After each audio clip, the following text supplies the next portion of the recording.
No último vídeo falei sobre o facto da OMS, a Organização Mundial de Saúde, ter sido corrompida pela China e como ajudou a China mesmo a espalhar desinformação e mentiras sobre o novo coronavírus, em vez de promover uma investigação independente para descobrir as origens do vírus, incluindo o paciente zero, que até hoje nunca foi descoberto, no início da pandemia.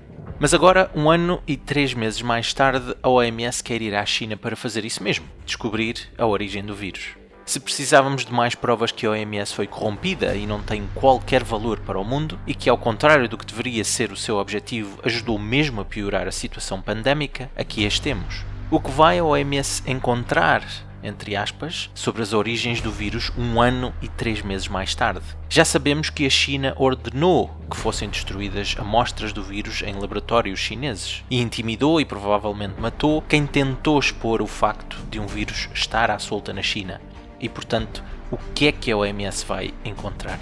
Lembram-se quando os mercados ao ar livre chineses foram considerados os culpados pela origem do vírus? Lembram-se ainda que esses mercados voltaram a abrir sem que a OMS tenha sequer participado nesse processo? Foi revelado que a OMS estava a definir linhas para o funcionamento desses mercados, mas a China voltou a abrir esses mercados sem que tais linhas estivessem definidas. Sendo assim, as questões que podemos colocar relativamente a estes mercados são as seguintes. Se estes mercados são os responsáveis pela origem do vírus e foram abertos novamente, com provavelmente milhões de pessoas a passar por eles nos últimos 6 meses, o que é que a OMS vai conseguir encontrar sobre as origens do vírus nesta altura? E se estes mercados não são responsáveis pela origem do vírus, então qual é a origem e como é que ela pode ser encontrada 1 ano e 3 meses mais tarde? Eu diria que a resposta curta é simples. Nestas condições, a verdadeira origem não pode ser encontrada. A resposta longa é que, se de facto esta investigação for feita, a OMS vai encontrar absolutamente nada, exceto aquilo que o Partido Comunista Chinês quer que a OMS encontre. E podem ter a certeza que o que será encontrado, entre aspas, não vai incriminar a China. Dada a corrupção da OMS e quão inútil é para o mundo, isto leva-me a criticar todos os países que financiam esta organização, já que ao financiarem a OMS fazem parte deste problema. Apesar de tudo o que se passou em 2020, praticamente nenhum país no mundo sequer pressionou para que houvesse uma investigação razoável e independente dos acontecimentos. As únicas exceções são os Estados Unidos, com Trump como presidente, a Austrália, o Japão e a Índia. A Austrália, por exemplo, está a ser castigada pela China porque ousou exigir uma investigação independente sobre o que realmente aconteceu relativamente às origens do vírus. A China começou uma espécie de guerra comercial com a Austrália por causa disto. E a Índia está literalmente em confrontos com a China, já que a China está a tentar ocupar território à força fazendo disputa de fronteiras. Ou seja, apesar da OMS ter mentido sobre o vírus e ajudado a China a espalhar a sua propaganda, algo que custou a vida a centenas de milhares de pessoas em todo o mundo, poucos foram os países que exigiram que a verdade fosse investigada. Este é o perigo de organizações gigantes como as Nações Unidas, a Organização Mundial de Saúde e a União Europeia, que tentam criar uma espécie de governo mundial.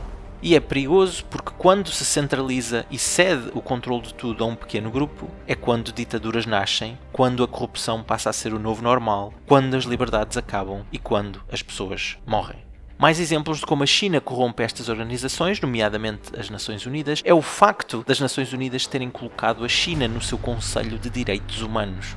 A China, um dos países do mundo com um dos piores registros de direitos humanos, com campos de concentração, nomeadamente com muçulmanos Uyghur, trabalho escravo, racismo e mesmo recolha ilegal de órgãos humanos, faz parte do Conselho das Nações Unidas que verifica a situação dos direitos humanos em outros países. Este caso é uma das maiores demonstrações de quão corrupta é a Organização das Nações Unidas. Mas nada disto é novo para as Nações Unidas, já que a mesma organização colocou a Arábia Saudita à frente do Conselho para os Direitos das Mulheres nas Nações Unidas. Um dos países responsável pelas maiores violações dos direitos das mulheres em todo o mundo liderou o Conselho para os Direitos das Mulheres das Nações Unidas. Se não fosse verdade, só podia ser uma piada, o que demonstra quão corrupta é esta organização. E para um português como eu, que vive num país tão corrupto como Portugal, não é de facto surpreendente que seja um português corrupto como António Guterres, que nos levou à quase bancarrota quando foi primeiro-ministro, seja agora a figura principal da corrupta Organização das Nações Unidas. O que me leva a dizer que não é um exagero considerar que quem apoia este tipo de organizações seja tão corrupto e criminoso como estas organizações são. Para além do mais, estas organizações julgam que o povo é estúpido. porque continuam a fazer este tipo de operações de propaganda, como dizer que querem investigar as origens do vírus 1 ano e 3 meses mais tarde, quando toda e qualquer prova de origem do vírus já foi destruída ou removida por elementos do Partido Comunista Chinês. E isto assumindo que de facto algum tipo de investigação vai acontecer, algo que duvido, já que isto não parece ser mais do que pura propaganda, já que os resultados de tal investigação tanto tempo depois resultará em nada de concreto e útil. O que tem acontecido nas últimas décadas, mais o que aconteceu este ano em particular, faz da China, e nomeadamente do Partido Comunista Chinês, a maior ameaça para as democracias mundiais. Uma revelação recente mostra que mais de 1 milhão de pessoas ligadas ao Partido Comunista Chinês infiltrou empresas em vários países por todo o mundo. Estas pessoas espiam e enviam a informação de volta para o Partido Comunista Chinês, que depois usará essa informação para o seu benefício, nomeadamente chantagem para comprometer líderes mundiais. E após a divulgação de documentos recentes, Joe Biden, o atual presidente eleito dos Estados Unidos, já se encontra comprometido. O seu filho, Hunter Biden, está envolvido em negócios muito estranhos e corruptos com ligações ao Partido Comunista Chinês. Ligações essas que comprometem Joe Biden diretamente. Angela Merkel, a chanceler alemã e quem essencialmente controla a União Europeia, tem uma relação muito próxima com o ditador chinês Xi Jinping. Diariamente vemos empresas nos nossos países a serem parcialmente ou completamente compradas por empresas chinesas, e os nossos governantes nada fazem para impedi-lo, pois foram corrompidos para nada fazerem. Em Portugal conhecemos muito bem este esquema, com muitas das nossas empresas a serem controladas por chineses, bem como o escândalo dos vistos gold. Vamos conhecendo casos da chamada armadilha de dívida que a China promove, obrigando países a ceder propriedade e recursos aos chineses. Alguma vez ouviram Joe Biden a dizer que ele vai continuar a política dura para com a China, promovida por Donald Trump, que tenta impedir que tudo isto aconteça nos Estados Unidos? Claro que não, muito pelo contrário. Alguma vez viram a União Europeia tentar punir a China por nem sequer tentar impedir que o vírus se espalhasse pelo mundo ou pelas violações de direitos humanos na China? Não, a União Europeia está basicamente em silêncio relativamente à China. Quando estes poderosos líderes mundiais estão tão perto, dependentes e mesmo corrompidos pela maior ditadura do mundo, é quando as nossas democracias começam a desmoronar.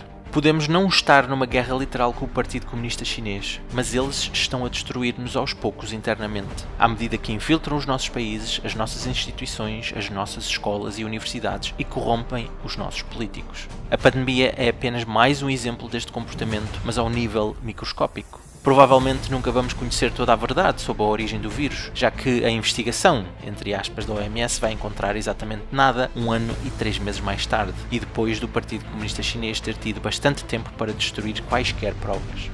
Tendo dito tudo isto, e na minha opinião, julgo que a questão para todos nós é bastante simples. Querem viver livres e em países democráticos, ou querem ser a próxima colónia chinesa e viver de acordo com aquilo que o Partido Comunista Chinês nos deixa dizer ou fazer? Se querem a primeira, então parem de votar em políticos liberais, de esquerda ou de extrema esquerda. Se querem a segunda, então continuem a votar como têm votado, pois é esse o caminho que estamos a percorrer agora mesmo. Espero que tenham gostado e até à próxima.